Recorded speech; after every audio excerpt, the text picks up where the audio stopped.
শিক্ষার্থী তোমাদেরকে Rangpur polytechnic institute online ক্লাসের পক্ষ থেকে স্বাগতম। আমি উপস্থিত হয়েছি Rezaul Islam, junior instructor electrical, Rangpur polytechnic institute Rangpur.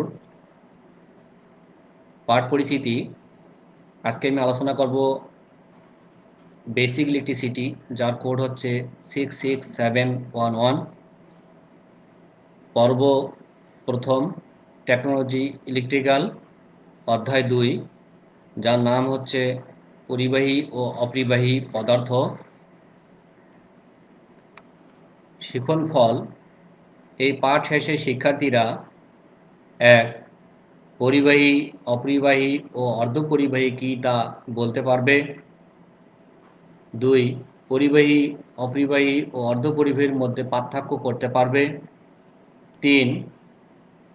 Resistance যে সকল বিষয়ের উপর নির্ভর করে তা বর্ণনা করতে পারবে।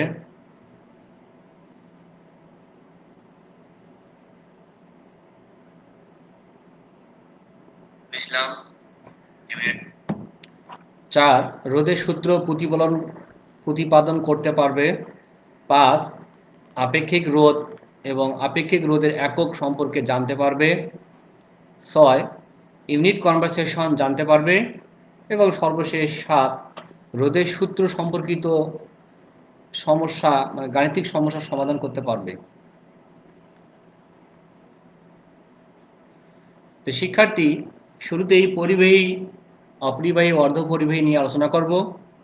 তো পরিবাহী বা কন্ডাক্টর, আমরা অনেকেই জানি পরিবাহী বলতে কি বোঝায় বা পরিবাহীর সংজ্ঞা কি বা পরিবাহী কি। চলো দেখা যাক। যে সকল পদার্থের মধ্য দিয়ে অতি সহজেই কারেন্ট প্রবাহিত হতে পারে তাকে পরিবাহী বলে। উদাহরণ হিসাবে যেমন তামা, অ্যালুমিনিয়াম, পারদ, সোনা ইত্যাদি।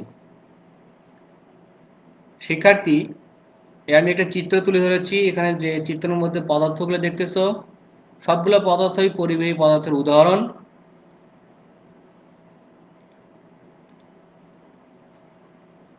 অপরিবাহী বা ইনসুলেটর, যে সকল পদার্থের মধ্য দিয়ে কারেন্ট প্রবাহিত হতে পারে না তাকে অপরিবাহী বলে। যেমন কাঁচ, কাঠ, রাবার, কাগজ, চীনামাটি ইত্যাদি। তোমরা একটা চিত্র দেখতেছো, সবগুলো হচ্ছে অপরিবাহী পদার্থের উদাহরণ। এই চিত্রের মধ্যে দেখো গ্লাস, প্লাস্টিক, সিরামিক, উড, উল, এগুলো সবই হচ্ছে অপরিবাহী পদার্থ। অর্ধপরিবাহী বা সেমিকন্ডাক্টর, যে সকল পদার্থ পরিবাহী ও অপরিবাহী এই দু ধরনের পদার্থের মাঝামাঝি গুণসম্পন্ন, অর্থাৎ যাদের কারেন্ট প্রবাহে বাধা দেওয়ার ক্ষমতা পরিবাহী ও অপরিবাহী পদার্থের মাঝামাঝি, সেগুলোকে অর্ধপরিবাহী বলে। যেমন জার্মেনিয়াম, সিলিকন, কাঠ, কার্বন ইত্যাদি। তো শিক্ষার্থী, খুব সহজ টপিক, পরিবাহী, অপরিবাহী, অর্ধপরিবাহী। এক কথা আছে, যার মধ্যে দিয়ে কারেন্ট প্রবাহিত হতে পারে পরিবাহী, যার মধ্যে দিয়ে কারেন্ট প্রবাহিত হতে পারে না অপরিবাহী, যার মধ্যে দিয়ে কিছু প্রবাহিত হয় এটা হচ্ছে অর্ধপরিবাহী।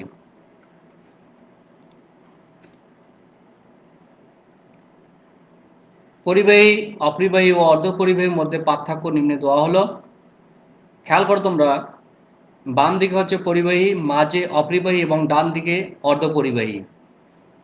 তো পার্থক্যটা হচ্ছে না, 1 নম্বরে সহজেই বিদ্যুৎ প্রবাহিত হয়, অর্থাৎ পরিবাহীর মধ্যে সহজেই বিদ্যুৎ প্রবাহিত হয়। অপরিবাহীর ক্ষেত্রে বিদ্যুৎ প্রবাহিত হতে পারে না। অর্ধপরিবাহীর ক্ষেত্রে আংশিক প্রবাহিত হতে পারে। 2. রোদের পরিমাণ খুব কম, অর্থাৎ পরিবাহী পদার্থের মধ্যে রোদের পরিমাণটা খুবই কম, অপরিবাহী পদার্থের মধ্যে রোদের পরিমাণ খুবই বেশি, এই জন্য কারেন্ট প্রবাহিত হতে পারে না। আর অর্ধপরিবাহী পদার্থের ক্ষেত্রে রোদের পরিমাণ মাঝামাঝি, এই জন্য কিছু প্রবাহিত হয়। 3. পরিবাহিতা খুব বেশি, এই যে রোধ কম অর্থাৎ রেজিস্ট্যান্স বাধা কম, এই জন্য পরিবাহিতা খুব বেশি। আর অপরিবাহী পদার্থ পরিবাহিতা খুবই কম, এটা না বললেই চলে। আর অর্ধপরিবাহীর ক্ষেত্রে পরিবাহিতা মাঝামাঝি। 4. ভ্যালেন্স ইলেকট্রন পরিবাহীর ক্ষেত্রে 4টার কম থাকবে, আর অপরিবাহী পদার্থের ক্ষেত্রে ভ্যালেন্স ইলেকট্রনের সংখ্যা হচ্ছে 4টার বেশি। অর্ধপরিবাহীর ক্ষেত্রে ভ্যালেন্স ইলেকট্রন 4টি। আবারও বলছি, এটা গুরুত্বপূর্ণ টার্ম। পরিবাহী পদার্থের ক্ষেত্রে ভ্যালেন্স ইলেকট্রন 4টার কম, অপরিবাহী ক্ষেত্রে 4টার বেশি, আর অর্ধপরিবাহীর বেলায় 4টি। 5, প্রচুর মুক্ত ইলেকট্রন থাকে পরিবাহী পদার্থে। অপরিবাহী পদার্থে মুক্ত ইলেকট্রন থাকে না। অর্ধপরিবাহী পদার্থে মুক্ত ইলেকট্রনের পরিমাণ সামান্য। এই হলো পরিবাহী, অপরিবাহী এবং অর্ধপরিবাহী পদার্থের মধ্যে পার্থক্য। Very simple. এবার রেজিস্ট্যান্স যে সকল বিষয়ের উপর নির্ভর করে তা আলোচনা করব। অর্থাৎ শিক্ষার্থী, আমি একটু বলি রেজিস্ট্যান্সটা কি। রেজিস্ট্যান্স হচ্ছে প্রত্যেকটা পদার্থের মধ্যে একটা ধর্ম থাকে বাধা প্রদান করার জন্য, ইলেকট্রনকে প্রবাহ করার বেলায়। তো এই রেজিস্ট্যান্সের আলোচনা এর আগে হয়েছে, যাকে আর দ্বারা প্রকাশ করা হয়, এক হচ্ছে ওহম। তো এই রেজিস্ট্যান্স কিছু মেটালের ক্ষেত্রে কিছু বিষয়ের উপর নির্ভর করে। এক নম্বর হচ্ছে পরিবাহীর দৈর্ঘ্য, যাকে সংক্ষেপে এল দ্বারা প্রকাশ করা হয়। তাহলে এই পরিবাহীর দৈর্ঘ্যের হ্রাস বা বৃদ্ধি হলে রেজিস্ট্যান্সের মান হ্রাস বা বৃদ্ধি ঘটবে। শিক্ষার্থী, বিষয়টা একটু খেয়াল করো। নিচে একটা চিত্র দেওয়া আছে, চিত্রের মধ্যে দুইটা ধাতব দণ্ড দেখানো হয়েছে। একটা ধাতব দণ্ড 2 ফিটের, আর একটা নিচে দেওয়া আছে ছোট করে, এটার মান হচ্ছে 1 ফিট। এটা ফিট হবে। নিচে ধাতব দণ্ডটা 1 ফিটের, উপর ধাতব দণ্ডটা 2 ফিটের।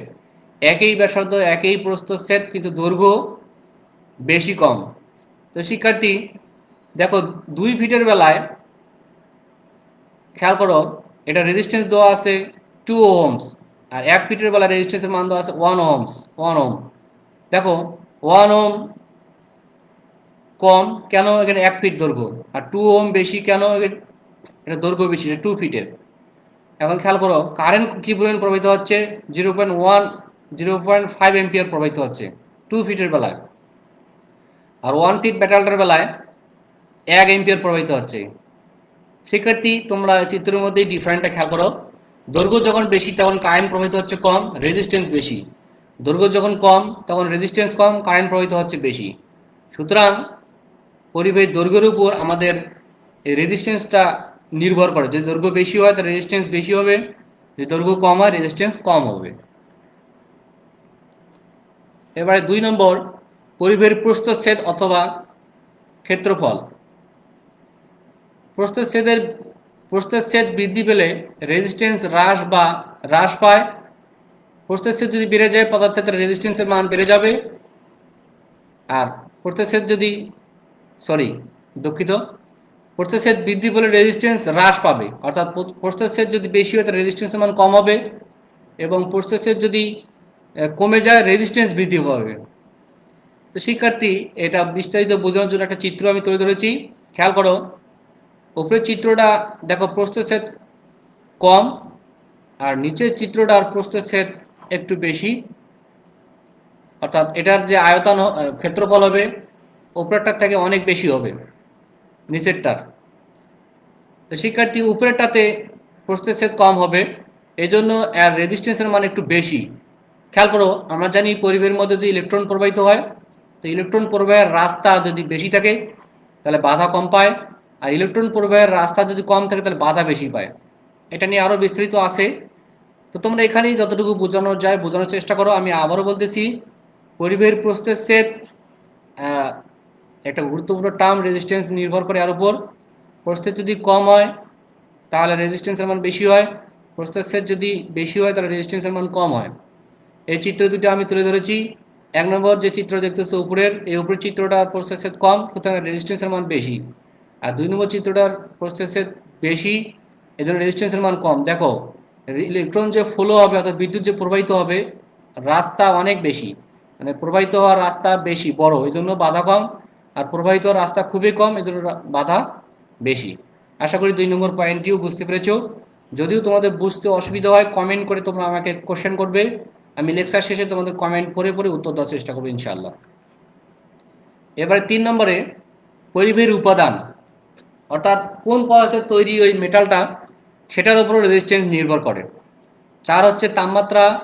তাপমাত্রা বৃদ্ধি পেলে রেজিস্ট্যান্সের মান বৃদ্ধি পায়, এবং এবং তাপমাত্রা হ্রাস পেলে রেজিস্ট্যান্সের মানও হ্রাস পায়। আশা করি তোমরা রেজিস্ট্যান্স কোন কোন বিষয়ের উপর নির্ভর করে বুঝতে পেরেছো। এবার রোধের সূত্র প্রতিপাদন অথবা প্রমাণ করা যে R is equal rho L divided A, এটা একটা গুরুত্বপূর্ণ সূত্র, এটা রোধের সূত্র বলা হয়। তো এই রোধের সূত্রটা খুবই গুরুত্বপূর্ণ, এখান থেকে ম্যাথও আছে, আমি আলোচনা করব, সূত্রটা কিভাবে আসে তাও আলোচনা করব। আচ্ছা দেখা যাক, পরিবাহীর রোধকে আর দ্বারা প্রকাশ করা হয়, তোমরা ইতিমধ্যে জানো। দৈর্ঘ্য এল, প্রস্থচ্ছেদ এবং উপাদান, প্রস্থচ্ছেদ হলো এ, এবং উপাদান মানের মধ্যে বিদ্যমান সম্পর্কগুলো কতগুলো নিয়ম মেনে চলে, এই নিয়মগুলোই রোধের সূত্র নামে অভিহিত। শিক্ষার্থী, পরিবাহী পদার্থের মধ্যে যে রোধ থাকে, দৈর্ঘ্য এল এবং প্রস্থচ্ছেদ যে, এই উপাদানগুলো একটা নিয়ম মেনে চলে, এই নিয়মগুলোই হচ্ছে রোধের সূত্র, যেটাকে প্রকাশ করার সংক্ষেপে R is equal rho L divided A.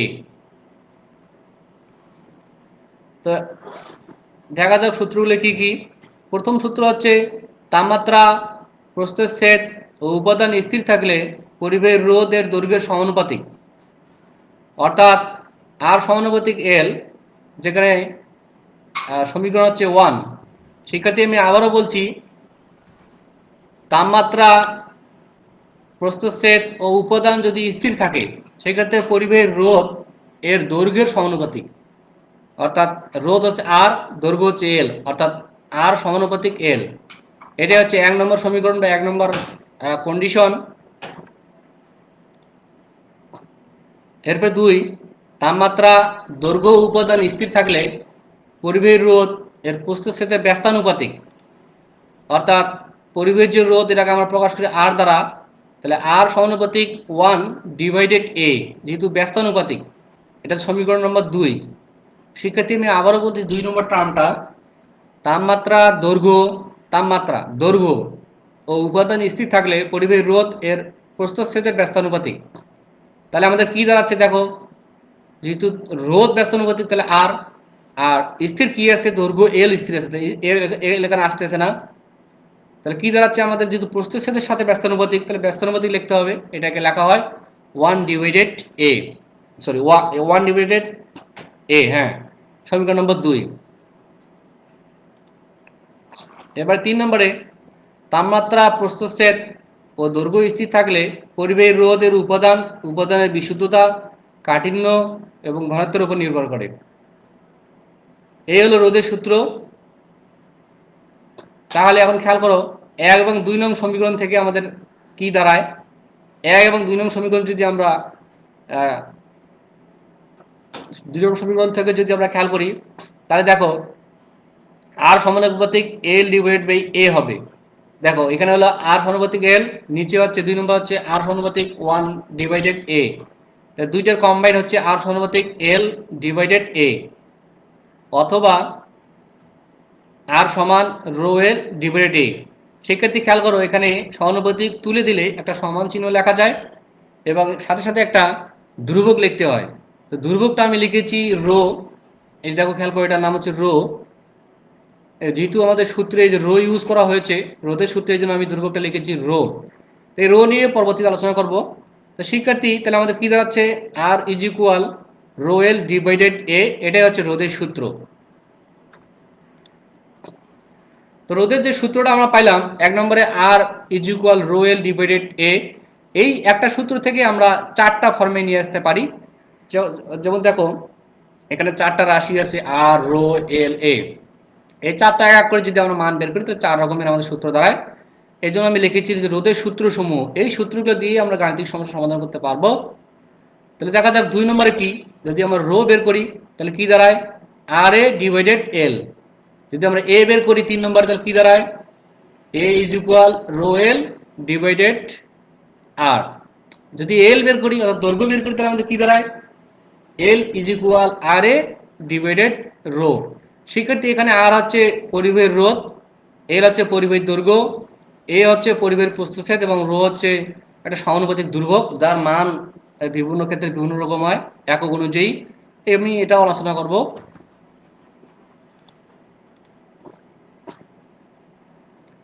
তো শিক্ষার্থী, আপেক্ষিক রোধ বা স্পেসিফিক রেজিস্ট্যান্স একক দৈর্ঘ্যের বাহু বিশিষ্ট কোনো ঘনকের দুই বিপরীত তলের মধ্যবর্তী রেজিস্ট্যান্সকে উক্ত পরিবাহীর আপেক্ষিক রোধ বলে।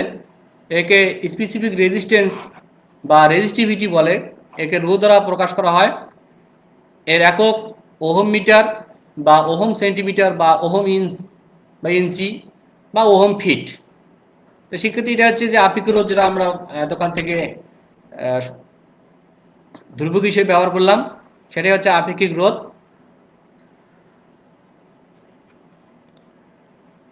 এবার আপেক্ষিক রোধের একক বা ইউনিট অফ স্পেসিফিক রেজিস্ট্যান্স। ক নম্বরে এসআই বা এমকেএস একক।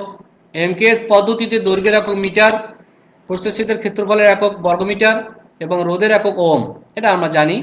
তাহলে আমাদের সূত্র যেটা বের করলাম, আমরা জানি রো সমান আর এ ডিভাইড বাই এল।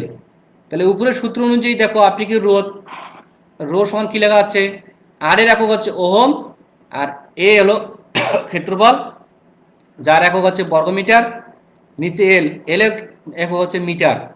তো শিক্ষার্থী দেখো উপরে হচ্ছে বর্গমিটার, নিচে মিটার। তাহলে মিটার আর বর্গমিটার যদি তুলে দিই কাটে যায়, তাহলে কি থাকতেছে, ওহম মিটার থাকতেছে। সম্পর্কে সিম্বল দ্বারা প্রকাশ করা হয়, এই যে ওহম মিটার। এটাই হচ্ছে এসআই বা এমকেএস পদ্ধতিতে আপেক্ষিক রোধের একক।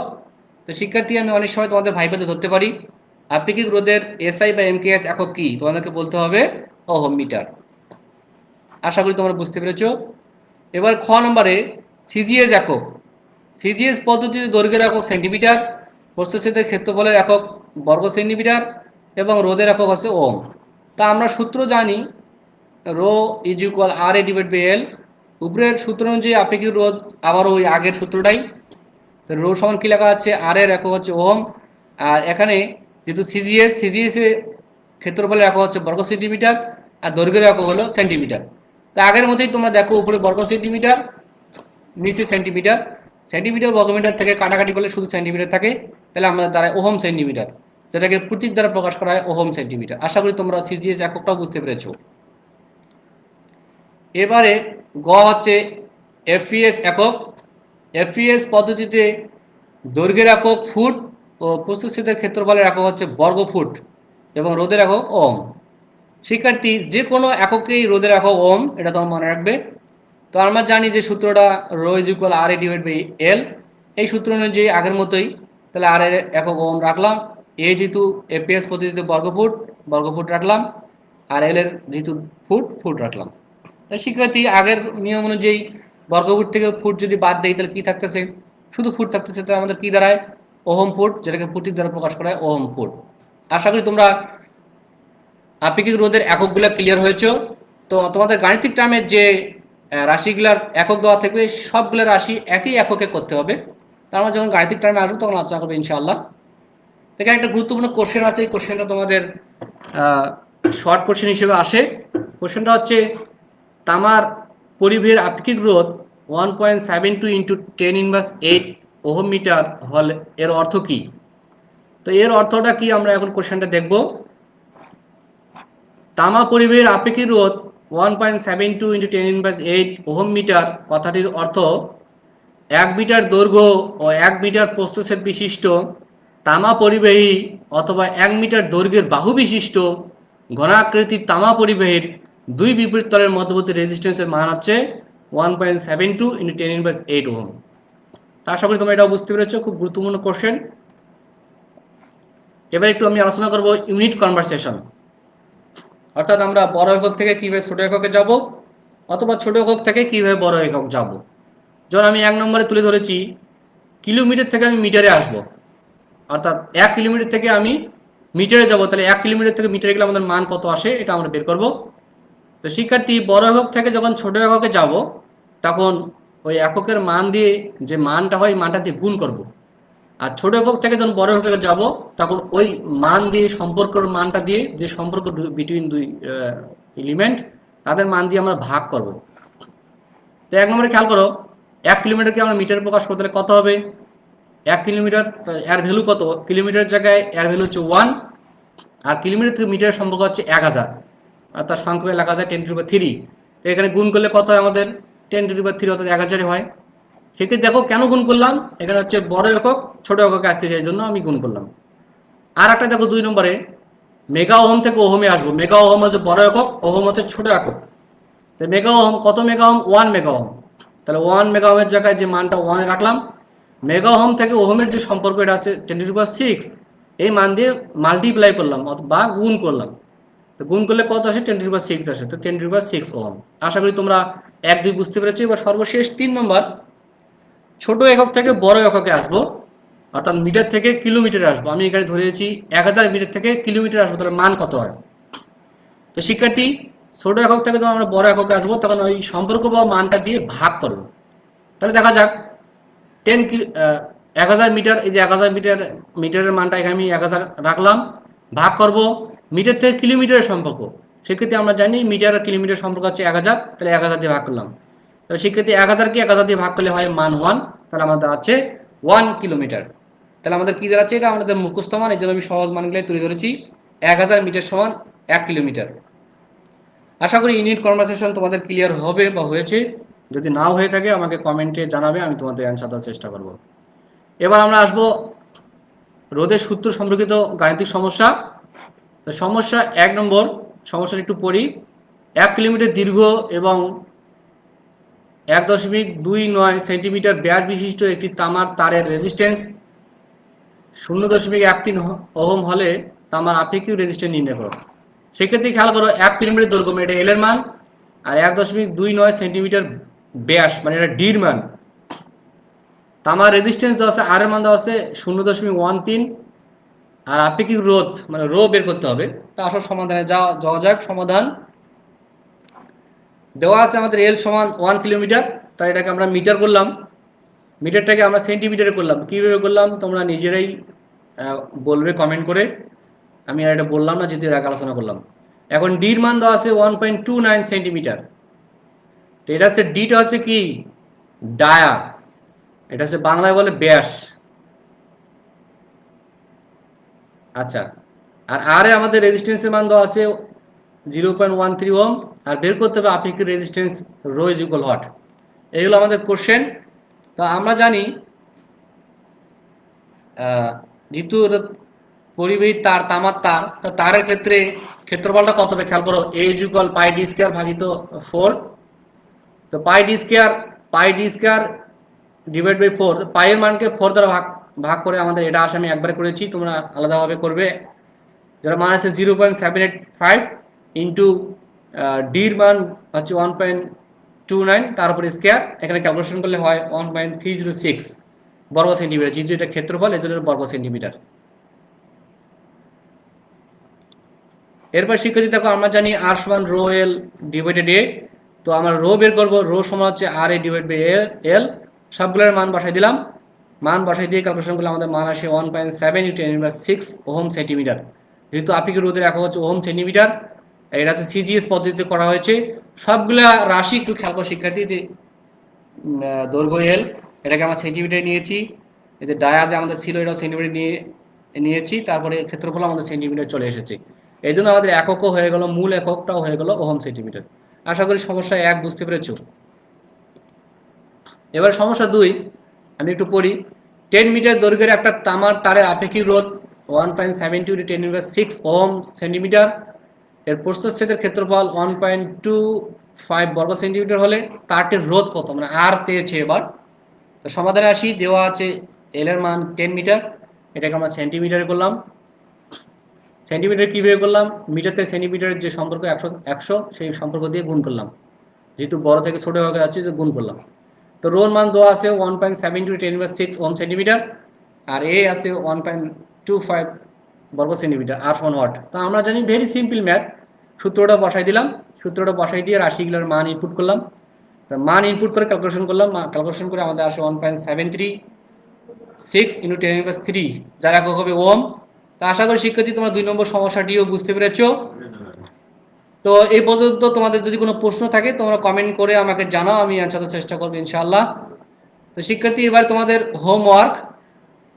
1, পরিবাহী, অপরিবাহী এবং অর্ধপরিবাহী উদাহরণসহ সংজ্ঞা লিখো, যা আমি আলোচনা করেছি। 2 হচ্ছে পরিবাহী, অপরিবাহী, অর্ধপরিবাহীর মধ্যে পার্থক্য লিখো। 3, রেজিস্ট্যান্স কোন কোন বিষয়ের উপর নির্ভর করে বর্ণনা দাও। 4, প্রমাণ করো যে R is equal rho L divided A. 5, আপেক্ষিক রোধ কাকে বলে। একক ও প্রতীক সহ লিখো। 6 রোধের সূত্র সম্পর্কিত গাণিতিক সমস্যা সমাধান করো। এই হলো তোমাদের হোমওয়ার্ক। সেক্ষেত্রে আমি প্রথম ক্লাসে বলেছি বেসিক ইলেকট্রিসিটি সাবজেক্ট থেকে তোমরা একটা নোট খাতা করবে সুন্দর করে।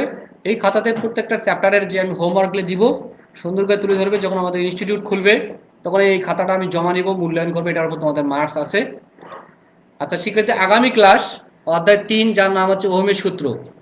তাহলে ওহমের সূত্র নিয়ে আগামী ক্লাসে আমি উপস্থিত হব ইনশাআল্লাহ। তো সবাইকে আজকে ধন্যবাদ। তো এখন আমি তোমাদের কমেন্ট পড়বো, দেখি কে কি কমেন্ট করেছো, উত্তর দেওয়ার মতো আছে কিনা।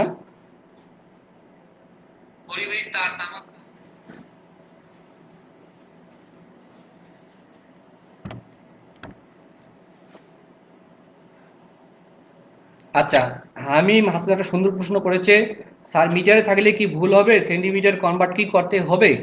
আমি হাসনা, তোমার কোশ্চেনটা অনেক গুরুত্বপূর্ণ, সবার দৃষ্টি আকর্ষণ করে উত্তরটা দিচ্ছি আমি। তুমি ম্যাথের যে এককে নিয়ে আসবে প্রত্যেকটা রাশির ওই এককে আনতে হবে, অর্থাৎ যতগুলো ট্রাম ইউজ করবে রাশির, প্রত্যেকটা রাশির একক হইতে হবে এক এক। যদি তুমি মিটারে আনতে চাও তাহলে প্রত্যেকটা রাশিকে কনভার্ট করতে হবে মিটারে। অর্থাৎ আমি যেটা বুঝতে যাচ্ছি, আমরা যে ম্যাথটা করব, ম্যাথের যে অ্যান্সারে আসুক না কেন, আমরা প্রত্যেকটা রাশির একক একটা করব। যদি আমি সিজিএস এ করি তাহলে সিজিএস, যদি এসআই এককে করি এসআই একক, যদি এফপিএস একক করি তাহলে এফপিএ একক। আশা করি তোমার প্রশ্নটা তুমি পেরেছো।